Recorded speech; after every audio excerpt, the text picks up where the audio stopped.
अस्सलामुअलैकुम, नमस्ते, सत श्री अकाल। उम्मीद करता हूँ ठीक होंगे, खुश होंगे। मैं हूँ तारिक नाज़िम, मेरे साथ मौजूद है। अस्सलाम वालेकुम, नमस्ते, सत श्री अकाल, मैं हूँ सवेरा खान। तो चलते हैं वीडियो की तरफ, फिर करेंगे बहुत सारी बातें, सो लेट्स गो। वीडियो का टाइटल है हिंदी में योगी कौन वक्फ। बोर्ड। तो स्टार्ट करते हैं वीडियो को, लेट्स स्टार्ट।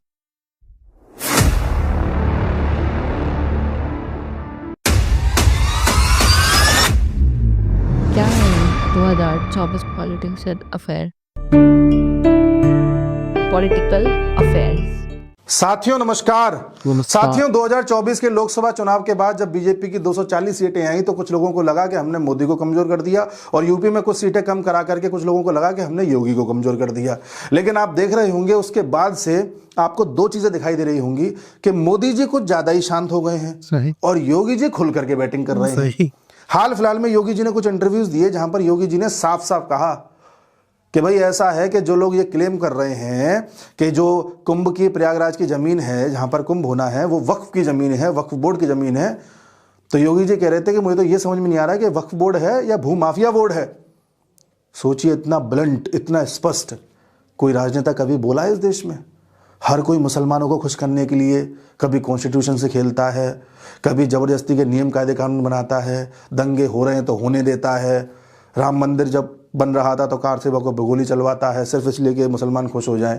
जहां पर मुसलमानों को खुश करने के लिए इस तरह की राजनीति चलती है, मोदी जी भी, हालांकि उनकी जो मोदी जी की पॉलिसीज हैं वो सब देश हित में हैं, लेकिन मोदी जी भी कभी इस तरह से ब्लंटली नहीं बोलते। योगी जी अपने स्पष्ट बैटिंग कर रहे हैं। क्या ऐसा है, रहना इस देश में कायदे से रहो, चाहे किसी भी धर्म का हो, किसी भी पंथ का हो। तो योगी जी ने साफ साफ कहा, यह भूमाफियागिरी नहीं चलेगी। फिर योगी जी से पूछा कि आप कुंभ का आयोजन करा रहे हैं, कुंभ के आयोजन को लेकर के आपका क्या प्रशासनिक जो है पूरा ढांचा है, किस तरह से आपने इंतजाम किए हैं? तो साहब योगी जी का कहना था कि लगभग 40 से 45 करोड़ लोग आने की संभावना है कुंभ में, डायरेक्टली और इनडायरेक्टली से जुड़ेंगे। और योगी जी का कहना है कि ऐसा इंतजाम है कि आप आकर के देख लेना। हालांकि इस चीज़ को तो हम भी मानते हैं कि यूपी में प्रशासनिक मामलों में, कानून व्यवस्था मामले में योगी जी का कोई सानी नहीं है। हालांकि गुरपतवंत सिंह पन्नू ने इस बात की धमकी दी है कि मैं कुंभ में देख लूंगा। अच्छा। कुछ तत्व होंगे जो उसमें शरारत करने की कोशिश करेंगे, लेकिन योगी जी ने उसके लिए भी आश्वस्त कर दिया है सिक्योरिटी। फिर योगी जी से पूछा गया कि इस देश में जो है ये जाति जाति बहुत चल रहा है, इस पर आप क्या कहेंगे? तो योगी जी का कहना था, देखो कुछ यहाँ पर तत्व ऐसे हैं, कुछ पॉलिटिकल पार्टीज हैं जिनका काम है हिंदुओं को बांटना। वो लंबे समय से हमको बांटने का प्रयास करते आए हैं और जो दूसरा समुदाय है उसको एक रखने का प्रयास करते चले आए हैं। तो योगी जी का कहना था, मैंने इसलिए बोला है बटोगे तो कटोगे, किसी को बटना नहीं है, सबको एक रखना है, एक हो गए तो सेफ हो गए। इस पर भी उन्होंने साफ साफ कह दिया। और योगी जी का ये भी कहना था कि कुंभ से बड़ा एग्जाम्पल कुछ हो ही नहीं सकता कि इस देश में कभी भेदभाव था ही नहीं। हाँ। ये तो अब पैदा किया गया है। भाई कुंभ में हर तरह का आदमी जाकर स्नान कर सकता है, किसी भी जाति का हो, गृहस्थी वाला हो, साधु हो, उच्च कोटि का साधु हो, सांसारिक साधु हो, हिमालय का साधु हो, कोई भी हो, किसी भी जात का, किसी भी एज का, किसी भी जेंडर का, सब डुबकी लगाते हैं, सब उसमें पवित्र होते हैं। इससे बड़ा एग्जाम्पल क्या हो सकता है कि हमारा देश सेकुलर स्टार्टिंग से था। बिल्कुल। अच्छा, इस पर भी योगी जी कह रहे हैं कि हमारे बाबा साहब के जो कॉन्स्टिट्यूशन में कभी भी सेकुलर और सोशलिस्ट वर्ड नहीं था। अच्छा। इसे इमरजेंसी के दौरान इंदिरा गांधी ने जानबूझ करके डाला। क्यों डाला साहब? क्योंकि आपको अपने हिसाब से राजनीति करनी थी। आप कॉन्स्टिट्यूशन की दुहाई देते हो, लेकिन उसी कॉन्स्टिट्यूशन के साथ खिलवाड़ भी कांग्रेस ने किया। इस पर तो कोई चर्चा ही नहीं करता। हिंदू से बड़ा तो कोई सेकुलर हो ही नहीं सकता, योगी जी कह रहे हैं। जहां पर हर तरह के धर्म के लोग आकर के, अच्छा योगी जी कभी बाकी धर्मों को धर्म नहीं बोलते, पंथ और मजहब बोलते हैं। तो योगी जी कहते हैं हर तरह के पंथ और मजहब जहां रह सकते हो और सनातन धर्म वहां पर फॉलो होता हो, उससे बड़ा सेकुलरिज्म क्या चाहिए? सही। और जिस कुंभ की ये लोग बात कर रहे हैं, ये लोग से मतलब दूसरी कम्युनिटी, जिस कुंभ की ये लोग बात कर रहे हैं, अरे कुंभ तो हजारों साल से हो रहा है, तब तो इनका बीज भी नहीं फूटा था। आप समझ गए? बीज फूटा का मतलब इनके धर्म की शुरुआत भी नहीं हुई थी। और योगी जी ये भी कह रहे हैं कि संबल के मुद्दे पर जब उनसे सवाल पूछा गया कि भाई हजारों, 3000, 5000, 4000, 2000 साल पुराने हमारे पुराण जो हैं, हमारे भगवत पुराण जो हैं, उनमें हर पुराण में हर तरह के जो है हमारे पास ऐतिहासिक हमारे पास धरोहर है, उसमें हर जगह ये जिक्र है कि कल की भगवान का जन्म संबल में होना है, किस टाइम होना है, किस जगह होना है, कब होना, सब दर्ज है। तो बोले साहब हमारा तो इतिहास पहले से हमें पता है कि कहां पर जन्म होना है, यानी कि हमारा मंदिर तो वहां होना ही चाहिए। अब अगर उसे तोड़ के कोई अपना ढांचा खड़ा कर लेता है तो गलती उसकी है। भाई योगी जी ये भी कह रहे हैं कि अगर आपका कोई पूजा स्थल है, आप उसमें पूजा करिए, कोई दिक्कत नहीं, आप किसी भी पंथ के सही, लेकिन किसी भी पंथ के व्यक्ति को किसी दूसरे का पूजा स्थल तोड़ करके अपना पूजा स्थल बनाने की अनुमति नहीं है। साफ साफ योगी जी कह रहे हैं। और योगी जी ये भी कह रहे हैं कि ये वक्फ बोर्ड के नाम पर यूपी में जमीनें कब्जाई है ना, पिछले जितने भी 500 साल में जो अभी तक जितनी भी जमीनों को कब्जाया गया है, बोले हम पूरा रिकॉर्ड निकलवा रहे हैं और एक एक इंच जमीन वापस करी जाएगी जिनसे ली गई थी। और अगर सरकारी जमीन कब्जाई थी तो उस पर गरीब लोगों के लिए घर बनाए जाएंगे। जबरदस्त बोल दिया योगी जी ने, एक एक इंच जमीन वापस ले गरीब लोगों के लिए। इतना ब्लंट होकर के कोई नेता नहीं बोलता साथियों। और योगी जी वो नेता हैं जो बोलते हैं वो करते हैं। विधानसभा में बोला था कि माफिया को मिट्टी में मिला देंगे, तो मिट्टी में मिला दिया भाई। इसलिए अब जब यूपी के प्रयागराज में लोगों ने ये क्लेम किया कि ये भी वक्फ की जमीन है, तो उस पर यूपी के अन्य मौलानाओं ने कहा कि भैया शांत रहो, अब क्लेम मत करो, चुपचाप पड़े रहो। उन्हें पता है कि फायदा किस में है। साथियों लगे हाथ मैं भी आपके फायदे की बात कर देता हूं। अगर आप लोग अपने फ्यूचर को सिक्योर करना चाहते हैं, आपको लगता है किसी तरह की आपदा आपके घर को परेशान ना कर दे, आपके परिवारजनों को परेशान ना कर दे, तो आप सभी लोग सबको मोटिवेट करिए और आप भी मोटिवेट होइए कि सब लोग टर्म इंश्योरेंस ले लें। टर्म इंश्योरेंस से कई लोग बचते हैं या उनको लगता है कि पता नहीं क्या चीज है, लोग अवेयर नहीं है, उनको अवेयर कीजिए और बोलिए कि मात्र 600 से 700 रुपए उनको महीने देने हैं। और इससे कभी भी कोई आपदा आ जाए, कोई दिक्कत आ जाए, खुदा न खास्ता कुछ गड़बड़ हो जाए, तो आपको 2 करोड़ तक का कवर मिल सकता है। अगर इसे आप एक्सटेंड कराते हैं तो 20 करोड़ तक का भी मिल सकता है। आजकल कई ऐसी कंपनीज आ गई हैं जो आपको अच्छे ऑफर दे रही हैं। मैंने अपने डिस्क्रिप्शन में एक लिंक दिया है, उस पर क्लिक करके अपनी डिटेल डाल करके आप ऐसे 51 प्लस पार्टनर्स को कंपेयर कर सकते हैं जो आपको अच्छा ऑफर कर रहे हों। और अगर आप ऑनलाइन आवेदन करते हैं तो आपको 10% तक की छूट भी मिलती है। और ऐसा नहीं कि आपको कोई दिक्कत आई तो कोई आपसे बात करने वाला नहीं है। इसमें आपको रिलेशनशिप मैनेजर भी मिलेंगे जो डेडिकेटेडली आपको हर पॉइंट पर गाइड करेंगे। और इसमें क्लेम भी 24/7 है, कभी भी क्लेम कर सकते हैं। तो आप इस चीज़ के लिए लोगों को मोटिवेट करिए, उनके फायदे की बात करिए। हमारी इकोनॉमी तभी आगे बढ़ सकती है जब हम हर तरीके से इकोनॉमिक दांव पे जानते हों और मिनिमम खर्चों में अपने फ्यूचर को सिक्योर करके चलें। चलिए अब हम यूपी की बात करते हैं। तो मौलानाओं ने तो सबसे कह दिया कि भाई अब देखो ज़्यादा क्लेम मत करो, जो कुंभ हो रहा है होने दो। साथियों ये जो कुंभ है, इसका जो पूरा आयोजन होना है महाकुंभ का, इस तरह की तिथि, इस तरह की घड़ी आई है 144 साल बाद। और माना जा रहा है कि हमारे देश के लगभग 40 से 45 करोड़ लोग इस कुंभ में शामिल होंगे, डायरेक्टली या इनडायरेक्टली। आप जानते हैं जब इस तरह का आयोजन होता है तो सिर्फ लोग अपनी श्रद्धा की वजह से वहां जाते हैं उतना ही नहीं है, इससे इकोनॉमी को बहुत बूस्ट मिलता है। राम मंदिर में अभी 1 तारीख को 2 लाख लोग गए थे। पिछले साल राम मंदिर में 6 करोड़ से ज्यादा लोग जा चुके हैं। और काशी की बात कर रहा हूं, 2017 तक काशी में, बनारस में साल भर में लोग 50 लाख जाते थे केवल। साल भर में केवल 50 लाख लोग जाते थे। और अब 2024 का रिकॉर्ड है, बनारस में एक साल में 16 करोड़ लोग गए थे। 16 करोड़। तो ये जो रिकॉर्ड्स हैं, जब 16 करोड़ लोग कहीं जाते हैं तो प्रसाद भी खरीदेंगे, ऑटो भी करेंगे, टैक्सी भी करेंगे, होटल में रुकेंगे भी, खाना भी खाएंगे, चाय भी पिएंगे, सामान भी खरीदेंगे, घर के लिए कुछ लेके जाएंगे। इससे एक इकोनॉमी बनती है, इसे कहते हैं टेम्पल इकोनॉमिक्स। इससे अयोध्या के लोगों को कितना फायदा हो रहा है आप कभी पूछना, बनारस के लोगों को कितना फायदा हो रहा है आप पूछना। अब संभल को भी यूपी सरकार एक इसी तरह का टूरिस्ट हब बनाने जा रही है। वहां के डीएम साहब ने कह दिया है कि खुदाई में जितने भी 68-70 मंदिर मिले हैं उन सबको पुनः उसी तरह से विकसित किया जाएगा जैसे पहले कभी थे। और भी अभी चीजें खुदाई में मिलती चली जा रही हैं, बावड़ियां मिली हैं, कुएं मिले हैं, न जाने ऐसी कितनी चीजें मिली हैं, जिससे सिद्ध होता है कि संभल हमारी यानी कि सनातनियों की ही जमीन थी और वहां पर हमारे ही भगवानों का अवतार होना है।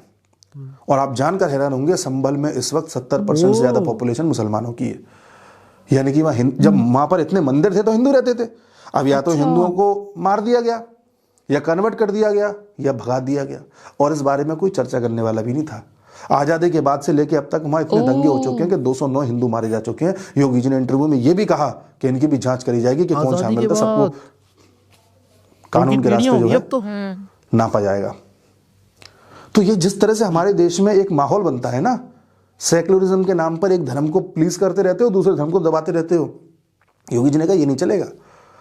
तो फिर अर्णब गोस्वामी ने पूछा इंटरव्यू में कि अच्छा योगी जी, कुछ लोगों का कहना है कि भाई पुराने जख्मों को कुरेदने का क्या फायदा, अब जो हो गया सो हो गया, जख्मों को हरा करने का क्या फायदा। तो योगी जी इस पर भी कहते हैं कि अगर इलाज करने की जरूरत है, अगर जख्म का इलाज नहीं किया तो वो कैंसर बन जाता है। आप सोचिए दोस्तों, खुल के कितना यानी ब्लंटली इनको योगी जी बोल वोट रहे हैं। का इसका डर नहीं मतलब है, योगी मुझे जी मैं हारूं फ्रंट या फुट पर जीतूं। खेल रहे हैं। और पूरे देश के जितने भी मुख्यमंत्री हैं सभी में योगी जी तो सबसे ज्यादा लोकप्रिय हैं ही।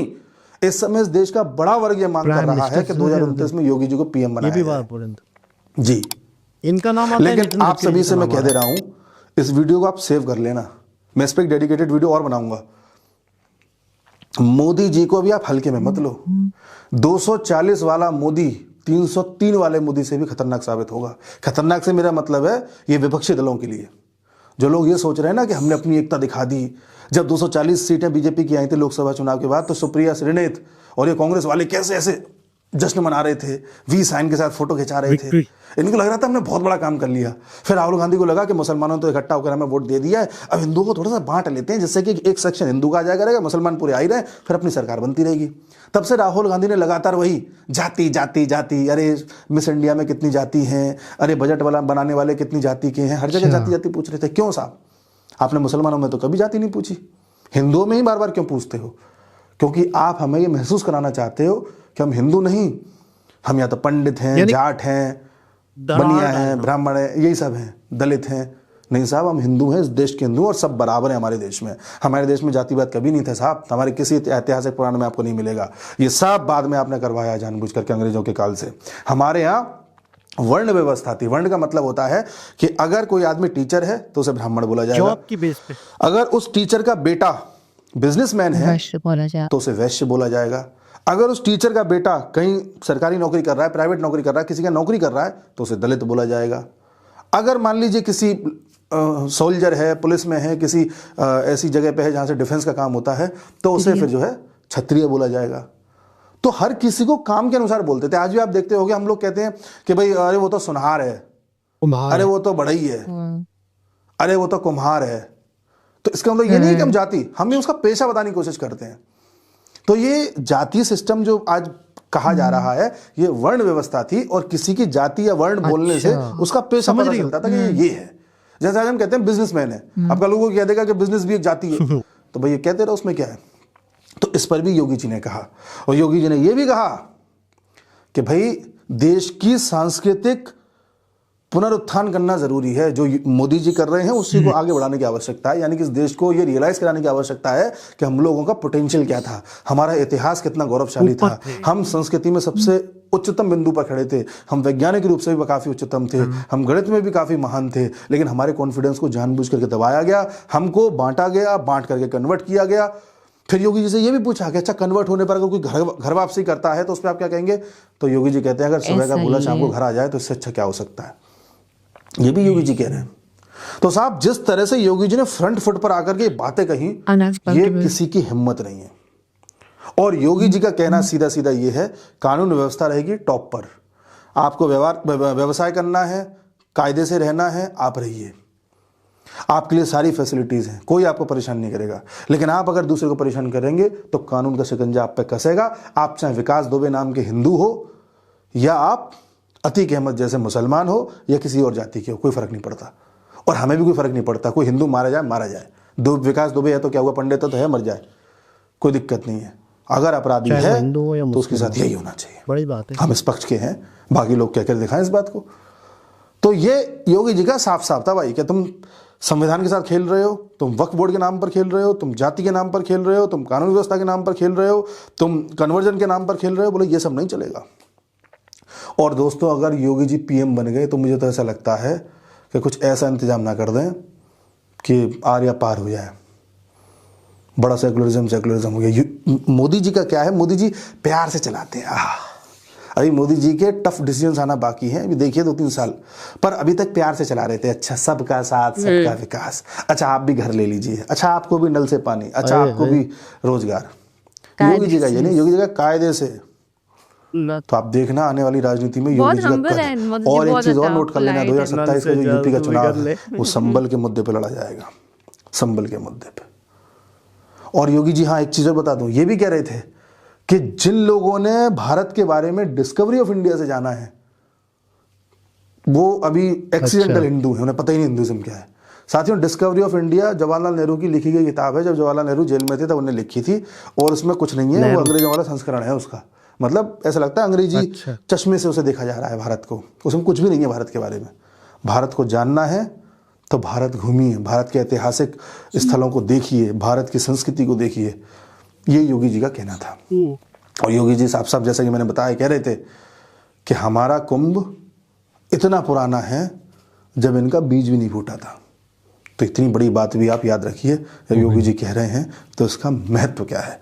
इस वीडियो को बनाने का मकसद यही था कि ये वीडियो आज दर्ज हो जाए, सेव रहे, और हम कल को जब 1-2 साल बाद मिलेंगे, मतलब मिलेंगे तो लगातार ही, लेकिन 1-2 साल बाद मैं फिर इस वीडियो का जिक्र करके आपको बताऊंगा कि योगी जी जो कह रहे थे वो हुआ भी है, और योगी जी की पॉलिटिक्स क्या थी, और मोदी जी का भी आप देखिएगा। तो यहाँ से शुरुआत है। जिन लोगों को लगा था कि दबा दिया है, आपने दबा नहीं, आपने छेड़ दिया है गलत लोगों को। अब आप देखना, और ट्रम्प चाचा किसी से कम नहीं है। ओके, देखते जाइए आप। वो भी तो मुसलमानों के नमस्कार। पीछे पड़ गए। जनाब, इस वीडियो से पहले, मतलब इस वीडियो के दौरान में मुझे एक वीडियो याद आ गई जो पहले देखी थी। हलाल बोर्ड, वक्फ बोर्ड, हलाल बोर्ड, स्टेप बाय स्टेप जो है ना, जो लोग किसी कम्युनिटी का होते हुए एक चीज का फायदा उठा रहे थे। आपको पता है बहुत सारी ऐसी चीजों पे हलाल का सर्टिफिकेट लगाना लोगों के लिए जरूरी हो गया था। मिसाल के तौर पे एक, अब हिंदू कंट्री है या एक सेकुलरिज्म है इंडिया, तो वहाँ पर मुसलमान भी रहते हैं, तो वो लोग चीज़ों पे देखते हैं हलाल, हाँ हलाल लिखा हुआ है ना। ठीक है।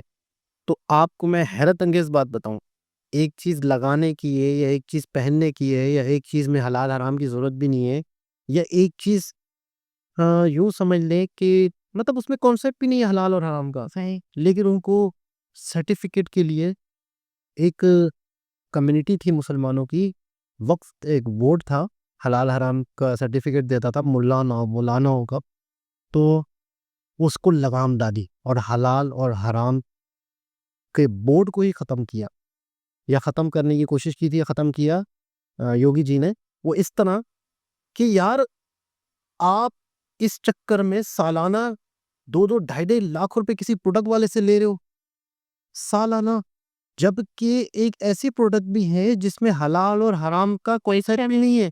मतलब उसमें हलाल और हराम की वो ही नहीं है कि यार ये हलाल है या हराम है।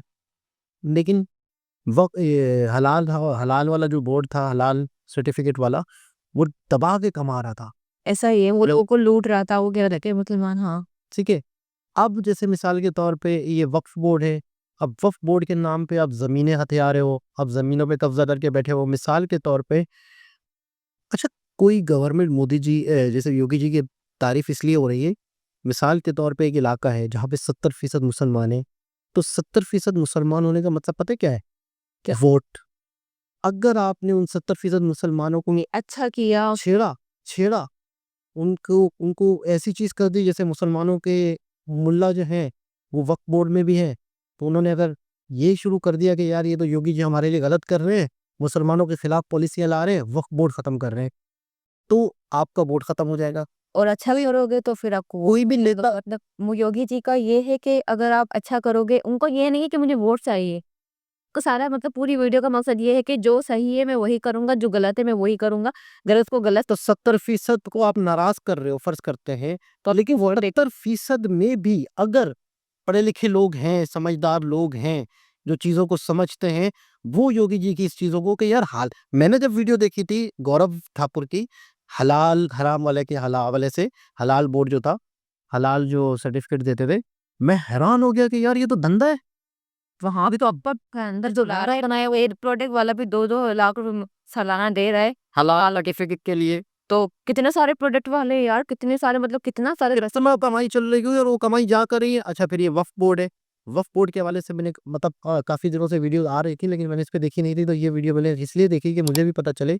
अब देखिए वक्फ बोर्ड इधर भी टांग अड़ा रहा है, जहाँ खून हो रहा है वहां पर। हाँ, वहाँ जमीन हमारी है, वक्फ बोर्ड की है। तो वक्फ बोर्ड, अब जैसे अब आपको मैं एक और मिसाल दे देता हूँ। हमारे यहाँ पे औकाफ है, औकाफ के अंदर मज़ारें आती हैं। अब आपको पता है कितना, एक होती है मज़ार, उसके आसपास का कितना एरिया होगा, ठीक है, उस एरिया में कितना इनका दुकानें चल रही होंगी, इतना कब्जा होगा, वहां पे कितनी इनकम आ रही होगी। अब मज़ार के नाम पे एक बोर्ड बना लिया जाए और उससे आप लाखों करोड़ों रुपए कमा रहे हो। ऐसा ही वो कहाँ जा रहे हैं कोई पता नहीं, लीगल इलीगल धंधे हो रहे हैं, क्या हो रहे हैं, ये औकाफ होता है। इस तरह से बहुत सारी ऐसी चीजें हैं जिस पे कंट्रोल, मुस्लिम या हिंदू एक अलग चीज है, लेकिन उसके ऊपर आप कर क्या रहे हो, आप डिलीवर क्या कर रहे हो, आप कौम को क्या दे रहे हो। अवाम को क्या सहूलत है। हमारे यहाँ के भी बहुत से ऐसे मामला हैं, मदरसा वाला मामला है, मदरसे की जगह है, उस पर अगर गवर्नमेंट एक्शन ले रहे ना, तो उसकी तो समझो आप यूँ समझ लो तहत उसने शहर के मुंह में हाथ डाल दिया इस तरह। अगर किसी मदरसे की जगह पे किसी ने, अदालत ने हमारे यहाँ पे हुआ कोई कैसे, क्या चेल मतलब यार चेल ये तो एक पार्क था, ये तो पार्क था। अच्छा एक और चीज है कि आपको किसी जगह पे कब्जा करना है, तो कोई मैदान है, कोई बहुत बड़ी जगह है, खाली पड़ी है, बाप दादा मर गए हैं, बच्चे वहां कुछ बना नहीं पा रहे हैं, उनके पास पैसे नहीं है, वहां पे किसी की कब्र बना दी जाती है, वहां पे हरे झंडे लगा दिए जाते हैं। मैं आपको बताऊं, मैं मुझे एक बंदे ने कसम खुदा की कहा कि ये जगह घेरने का तरीका भी होता है। देखिए अल्लाह के वली, मिसाल के तौर पर 50 मज़ार हैं, 50 मज़ारों में अल्लाह के वली होंगे, लाजमी होंगे, 15 होंगे, 10 होंगे, कहीं इल्लीगल भी बनाई जाती हैं जगह। यानी मिसाल के तौर पे वहाँ पे किसी को जानबूझ के किसी को पीर फकीर बना दिया, फिर वहाँ पे जगह बना दिए, यानी आपने एक मज़ार के डंडे लगा दिए, एक मज़ार का मामला तय कर दिया, उसके बाद क्या होगा? क्या? वहां पर कोई पुलिस आ सकती है? इस बाबा की इस मज़ार का एक डंडा तूने उठाया, तेरा सर फोड़ दूंगा, ऐसे जाले निकलेंगे। आपकी सोच है क्या गेम चल रहा है? मतलब कब कुछ भी नहीं कर सकते आप, उनके बाल भी टेढ़ा नहीं कर सकते। ऐसा ही है फिर तो। खैर बड़ा लंबी बहस हो जाएगी, तो वक्त किसी और। योगी जी की बात हो रही थी, तो Yogi ji in future prime minister कभी योगी जी ने बोला था कि मैं अपने यूपी से क्या खत्म करूंगा, उनको किसको मट्टी में मिलाऊंगा। माफिया को माफिया तो को। करके दिखाया उन्होंने। बिल्डोजर बाबा कहता है, बिल्डोजर और कहते हैं कि कई माफिया के जो क्रिमिनल थे उनको एक छुल्ली छूट दी गई थी, कही तूने तो रहना इधर ही है, तो अभी से माफी करवा ले, हथियार जमा करा ले, खुली छूट है। तो एक ऐलान कर दिया गया था 1.5 तक का। नहीं हम सबको क्यों मारे, जो भी हमारी नागरिक है, देखो ठंडे दिमाग से सोचा कि नहीं यार जो भी है हमारे सुधरने का मौका दिया है। का दूं। हाँ। उन्होंने बाकायदा हथियार जमा कराए थे। ऐसा भी वक्त था योगी जी का दौर में। योगी जी जब जो बोल तो मैं करके दिखाऊंगा। अब जो है ये वक्फ बोर्ड का भी सफाया हो, देखे क्या होता है क्या नहीं होता है। दोबारा किसी और भी सदस्य से मुलाकात। अच्छे इंसान के हाथ में आया है जो भी आए, ये वाला काम भी अच्छे इंसान के। हाँ, हाँ, जब तक के लिए ख्याल रखें, अल्लाह हाफिज।